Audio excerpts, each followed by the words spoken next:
Okay, so in the 40s, Alfred Hitchcock was at the premiere of Strangers on the Train in San Francisco. And when that movie premiered, his movie Strangers on the Train, and when he visited San Francisco, he looked around and goes, this is an excellent place to make a movie. It'll take him about 10 years or so to do a movie, but he always wanted to do a movie in San Francisco. He loved San Francisco. He considered that city the Paris of America. And with this movie, he finally got to accomplish it. That's fair. Filming a movie in San Francisco. Well, and San Francisco is one of the few cities that when you see San Francisco, you're like, boom, I know where we are. Yeah. Like, it's not even just the bridge. It's just the lifestyle and kind of the slanted view of the whole city. It's got its own mood, which is kind of the polar opposite of like a place like Chicago that is every single city ever made in every movie. So, Right. So yeah. I think it's a perfect setting for this. And we're going to talk about, it was not really considered great. It didn't get great reviews at the time, but now it's considered one of his masterpieces. We're talking about Vertigo.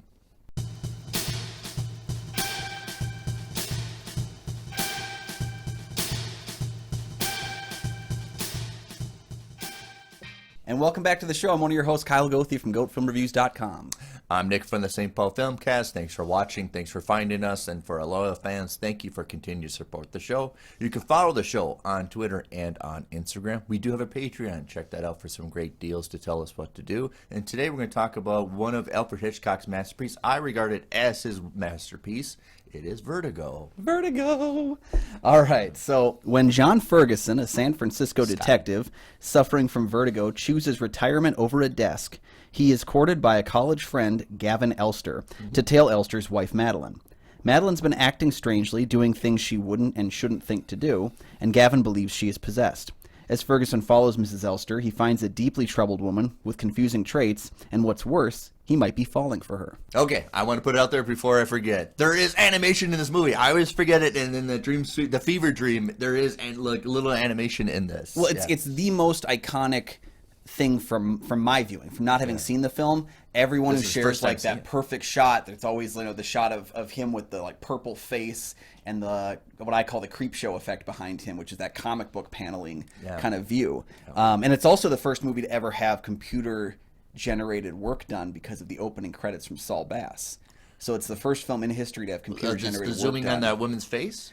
Just the eye and the like changes in color was all done computerized. So that had never been done in this kind of style before. The specs comes out of her face. Yep. And everything. Yeah. I always get a chuckle that the big V comes out and you think it's going to say Vertigo, but it's surprise says VistaVision. Yep. This is another VistaVision from Paramount. And of course, Alfred Hitchcock loved working with VistaVision. It kind of get troubling for restoration. I think restoration process started in 1984 and finished in 1990, early 90s, I think 95. Well, this film was part of what was considered the 5 Lost Hitchcocks, which basically went missing for 3 decades. But essentially what happened was Hitchcock repurchased the rights to those 5 films and bestowed them to his child. So that way his child would have something to live off of. Patty, yeah, so the film actually disappeared for a couple decades, then reappeared in 84, then went through restoration because it had been just sitting there. And then finally was re-released to, and I think that's kind of why it's taken so long for it to reach the level it's at. Yeah, because it didn't get a lot of great reviews. It was kind of shelved. He's very bitter about it. He thought he did excellent work, but it just people didn't understand it. And I think I know why, because a lot of film critics were late 50s were shifting to you can make personal films, and really deeply personal films, which in New Hollywood you can definitely do. Yeah. And this is a deeply personal film. I regard this almost semi-autobiographical. Okay. I think this is more Alfred Hitchcockian, like Jimmy Stewart, of being obsessed with somebody, change them to what they want. I'm sure Alfred had sat in the chair and goes, damn it, this is just like me. Well, and he could be too that James Stewart's character is basically him. He's having to decide between these two not great choices in his career because things are not the same as they were a couple decades ago when you started. And it's funny that he actually blamed at one point James Stewart for the failure of the film, saying he was too old to attract an audience anymore, and that's why their last movie together is he didn't want to work with Jimmy Stewart anymore because he was like, you can't bring an audience in. And I guess it's true because there's a 25-year age gap between him and Kim Novak. So and it's always the right. There's that always popular age gap in Hollywood. And always Alfred Hitchcock always used, if you wanted everyday kind of a guy, he used Jimmy Stewart. If you want a kind of iconic kind of person, he always hired Cary Grant. And he wanted everyday kind of a relatable person for this character. Initially, it wasn't supposed to be Kim Novak. It was supposed to be Vera Miles. Okay. We get Vera Miles in Psycho. We eventually do, yeah. Yeah, eventually do. But production was slowed down with health problems with Alfred Hitchcock, with his gallbladder. And then when it's time to get ready, she was pregnant, so he had to find somebody else. And they found Kim Novak. So it's kind of weird that a lot of constant struggles to make this happen. Yeah, and I mean, as it comes out now, and there's that sight and sound poll that comes out every year amongst their readers, where it's like vote for the greatest film of all time. And up until 2012, it had always been Citizen Kane. 2012 was the first year Vertigo was actually voted as the greatest film of all time. So I guess through those struggles, we now have a film that is, at least by sight and sound's perspective, the greatest ever made. I think it's very much important. I'm not going to try to disregard the importance of Citizen Kane, but I don't think without Vertigo, you don't get the personal films of what New Hollywood did, of like we get with Spielberg, Bogdanovich, Scorsese, that you can do a deeply personal film, and I think that's what people were criticizing for. It was they almost regarded that Alfred Hitchcock's being indulgent rather than making an art film, and I think this movie presents that you can have a personal film to a big budgeted movie. Yeah. When I pointed out this and a unique style. I've had very few Hitchcock like in my background, so I've been going through this Blu-ray pack, and it's a chronological of at least the 16 films in here. So I've been viewing stuff all the way back from Saboteur, Shadow of a Doubt, moving towards it, and you can see this like steadily more outlandish, kind of theatricality of the films. And I do think like he hit a head where, again, like 2 years later, he would go much smaller with Psycho. But like he hit this head where like he kept getting bigger and more outlandish, and I don't know if every audience would have liked it at the time. It's something that you can kind of come to appreciate when you're outside the box and go back into it. Yeah. And he understands psychologically how to make a movie. And what I'm saying is Edith Head and him had clashed because he wanted Kim Novak to wear this gray suit and to be a blonde, and she's like, it doesn't work. It clashes. It's not going to clash. And he goes, that's the whole point. It clashes. It's supposed to stand out. It's supposed to make you like, unsettling. It's supposed to not be part of the artwork.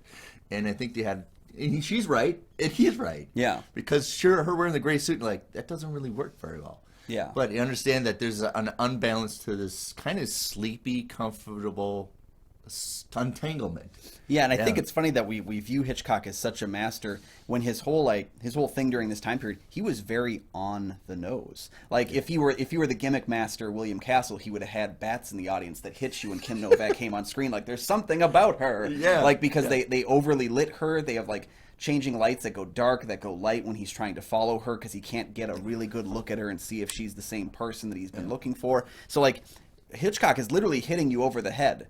Check out her. There's something about her. It's wrong. I like the shot in the museum of her having the flowers, and the camera's like, flowers, and then her hair, like, just in case you didn't know, the painting in the later on in the film when she wears that necklace, I was like, oh, that's the necklace from this moment. And then like there's a moment where they stop and they're like, the necklace. I'm like, it's not a bad thing to be like on the nose, like really telling your audience what to see. I just think it's funny because when you tend to think masters and stuff, there's always like subtlety is king. Hitchcock was not a man of subtlety in his storytelling. He was in his themes. So, and I would say, I think hopefully, Kyle, this is the first time watching, that Alfred Hitchcock doesn't really care about story. What he cares about is setting and mood. I think story is just a vessel.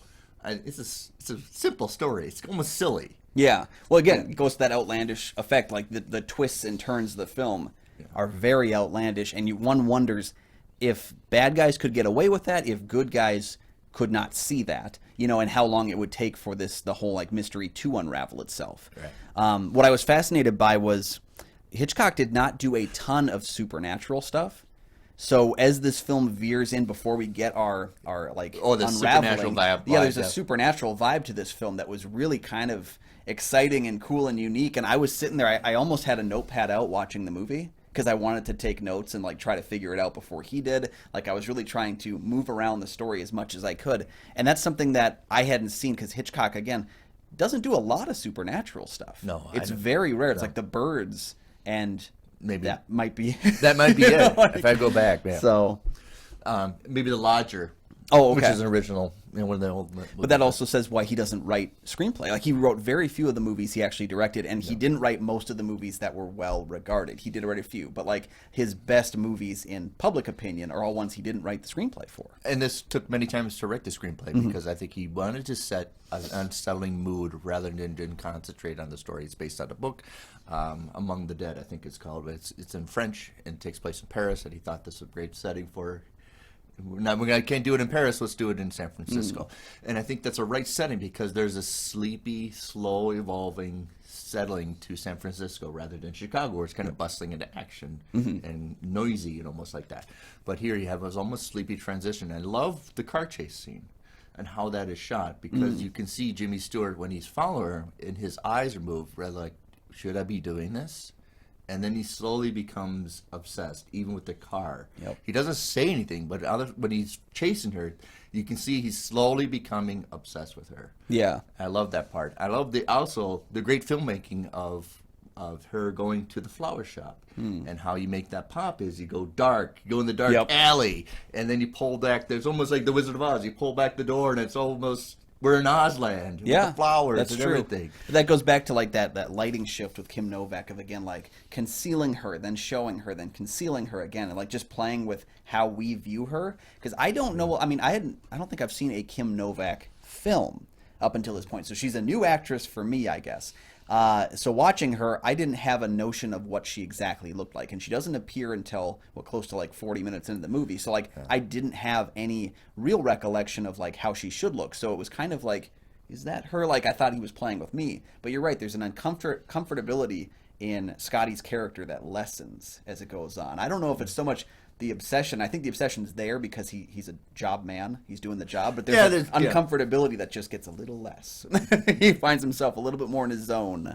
After watching this many times, it finally dawned on my head that this is the second Alfred Hitchcock movie where Jimmy Stewart's character suffers an injury with his leg. What's the first one? The window. Of course. Yeah. That injury, I don't think it was an injury because it was done before the movie started. But you're right. Right. He's there's a pisical disability to him. Wrapping up character-wise, we have played by Midge, and we always every time we watch his another character, Midge, we feel always so sorry for Midge. Yeah, my favorite Letterboxd discussion of this online was #Justice for Midge, and I was like, yes, absolutely. I kept waiting for when Midge is going to have something going on, and she's kind of more just a foil to Novak in that she's someone giving herself to Scotty who doesn't want her. Because Scotty is constantly looking for what he can't have. Because, I mean, essentially that's what he's got with Madeline Elster is it's a college friend's wife. Yes. Like, you are doing something wrong, sir. You need to understand that. Yes, but he's got, Barbara Bel Geddes as Midge playing right there, right in front of him the whole time. And he can't see because he doesn't have the glasses she has. I watched the making process and in her interview, she's like, he was such a wonderful director. I was standing behind the drawing board and he said, action. Okay, look up. To your right, look to your left, and cut. You're done for the day. Yep. I do like her apartment. Oh, yeah. Yeah. And it was, again, this being 2 years before Psycho. I always see Psycho as one of the big, like, sexual awakenings in American, or in modern film, I guess. There was a lot of barriers broken because with a that lot movie, of things happen there. But here we have 1958, and we have a erotic lingerie designer. Like it's kind of like we're not going to show you the body, but we're going to show you what goes on it. He dances around the sexual spots. Yeah. And this is 2 years before Psycho, and you understand why Psycho is black and white. There's other components we'll talk about eventually, but this is him. When Psycho, he's pulling away from VistaVision. That's another process because when they restored this movie, VistaVision filmed horizontal. And so when they had to restore it, they had to do an old. So what they did was they converted to 70 millimeters. So if you have an opportunity to see this movie in a theater, I got a chance to do in the 90s. It'll make it pop. The colors and everything pop, and the scope of it will make it pop. I think they not only did it at the colors, but the restoration of the sound. Beginning of the movie, you never hear the gunfire, but now if you watch it, you can hear the gunfire of them dancing on top of the rooftops and everything. So the restoration is wonderful. Yeah, the Blu-ray copy that Universal put out was really fantastic. And yeah, last year and 2020 during like shutdown, when theaters were starting to open, our local theater was doing a Hitchcock Fest.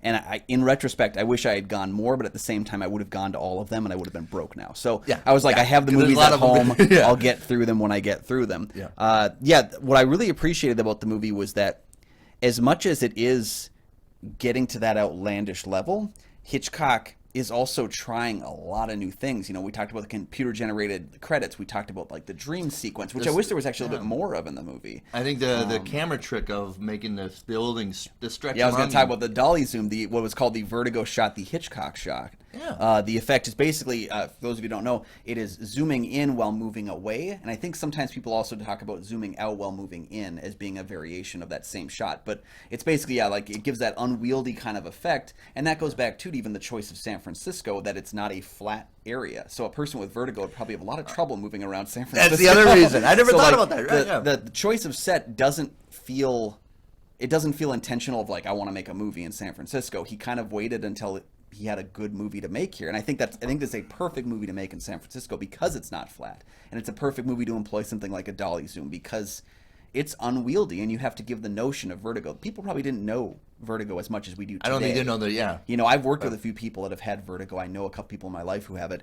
It's a difficult thing to deal with, but I'm sure it wasn't as well discussed in 1958. So you kind of have to give people the understanding what this means, and I think he does a good job visually. And you understand, and I told Kyle, you have to understand when you watch Alfred Hitchcock in color, he loves green. I don't think he was honest with himself, but I think if he had to pick a choice, it's always green. She had a green car. The curtains when she merges out from the dream sequence is green. But he also loved flowers too. Yeah, he loves flowers, and he can interject flowers anyway. But that's a projection of color too. Costume designer is their very famous Edith Head. Yes. Usually by 90% chance you watch an old movie, she's the costume designer. Yeah. And I think she really outdoes herself with this movie. Yeah, that's true. And it goes back to, I almost would say even more than just green, Hitchcock's color palette in his movies is so fantastic. And that goes to things like the costume design as well, where it's like, just everything in there feels... It feels like if I traveled back in time to 1958, that's how everything would look. Well, what's a complementary color to green? Brown. And, and Scotty's always wearing maroon. Yeah. As a complementary color. But her going to the dining room table, it's all red. Well, how do you make it stand out? She's going to wear green, black, and green. Yep. With these fancy dresses. And then her white coat. Yeah. It's almost like she's angelic. And and then of course the white coat, the lighting, everything kind of feeding into that kind of, she's not from this world. Essentially, this is not a real person in his mind's eye. She's unwieldy. So I think that's fantastic. Again, there's that. There's also that production design of making that really gorgeous, like what's the Ernie's, I think it is, has the red walls. Yeah, the restaurant. I always want to. I know it's a stage setting. All the interiors were built. I'd like to believe it's real. I want to believe that. Of course, I would like to have a stake somewhere like that. Yeah, but the film was nominated for Best Art Direction for the set decoration and also for Best Sound at the Academy Awards. So it did receive some Academy love, even though it wasn't exactly well received and well shopped. But set decoration, if I was going to give it to any one technical aspect, I have to give it to set decoration because every location in the film, whether real or unreal, has this iconic look to it. It's a movie where if you told me, like, Kyle, imagine Ernie's. If you told me that 10 years from now, I feel like I'd be like, oh, the red walls with the color, Even Gavin's office. Wood paneling rooms and everything. Or even the church. Like, the church kind of is a classic church style, but the way that the staircase is modeled and the going up and the bell tower and everything, like I can see it in my head. I can transmit that image. And it has one of those classic endings of Alfred Hitchcock, because when he ends a movie, it's done. Yeah. It's over. Yeah, what a stopping spot. This is the only Alfred Hitchcock movie where the villain, if you can, or the killer receives no punishment. No. And I think that's surprising to me because, again, it's maybe one of my frustrations about the film because I really enjoyed it. It didn't hit as high as some of my high Hitchcock in my watch time because of just certain things that tugged away at me. Like, why do we not get some extra climax to it? Because we get a climax to one character interaction, I kind of wanted to see what happened with some of the other characters. I wanted to see what happens to Scotty following that. I definitely wanted one more scene. I'm a big component of, like, every movie for me is either too long or too short. And this is one where it's like, I wanted a little bit more. I think, and then, like I said, all the interiors were built, even doing the scaffolding, the towers and everything. But I watched it again, I see a lot of influence of the movie, The Batman. Okay. The 89 Batman of going to the bell tower. Oh, yeah. And very much looks like it from the Vertigo, them stumbling over. And even just the Joker's fall in that film almost feels like it's the cartoon image, you know, the one that was so famously taken and used in Mad Men, just a couple decades later, of the man falling out of the tower. There's so many things that have come from this film and been utilized in other movies. And again, I always tell you this as I've been watching through these Hitchcock movies. I'd seen High Anxiety as a kid, and I've seen it like a dozen times. Now you so know I know that movie by heart. But as I watch more Hitchcock movies, I'm kind of like, I should rewatch High Anxiety now, because now I've got to see where it comes from. It's like the same thing where I grew up watching Austin Powers, but didn't watch any James Bond until college. So it's like you go back to these things now, and you're like, I thought this movie was funny beyond any of the references. Right, you appreciated Airplane before you seen the disaster exactly. movies. Yeah. So. The cinematographer is Robert Burke.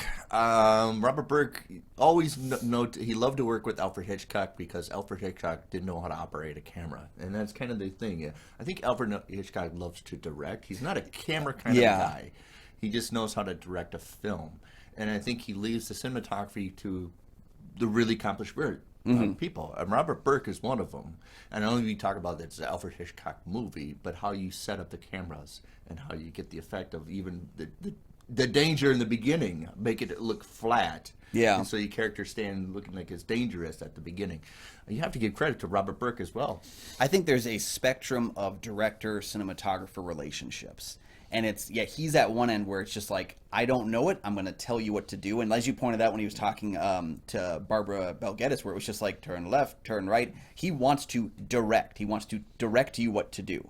But he doesn't maybe have the, he probably couldn't have been an actor. He probably couldn't have been a cinematographer. No, I don't think he's but like he a could have been a stage person who could have organized people on a chessboard. So there's that spectrum of he likes that, whereas there's some filmmakers who get into a situation where they're like, up in the camera with the cinematographer going like, I want this and I want that, and they're like designing the whole element to it. Like Fincher and Coppola. Whereas like Hitchcock is way at this end, and ironically Kevin Smith was at his end as well, where he didn't understand how to use a camera, so he would just trust the people he has. But that trust goes a long way with Hitchcock, because he reuses Robert Burks, he reuses Bernard Herrmann, like he trusts these people that he has, because they've consistently delivered on what he directs them to do. It had to be the greatest meeting of all time when Alfred Hitchcock went to a concert and met Bernard Herrmann. Yeah. And then understand that all the music that goes along with Alfred Hitchcock's movies, and even in the 50s, you can't get Vertigo without the music. Yeah, I don't think there's almost a more iconic, pairing of director and, musician, composer, other than maybe like John Williams and Steven Spielberg. Like outside of those two, I don't know if there's a more iconic collaboration. And I mean, just having watched the Man Who Knew Too Much remake recently as well, Bernard Herrmann even plays the composer. They go to their concert. Yeah, so it's like he knows I can trust this guy more than I can trust an actor doing it. So yeah, that's that steady foreboding. You're almost an anticipation, but it's that sleepy, comfortable psychological delusion. Yep. Yeah.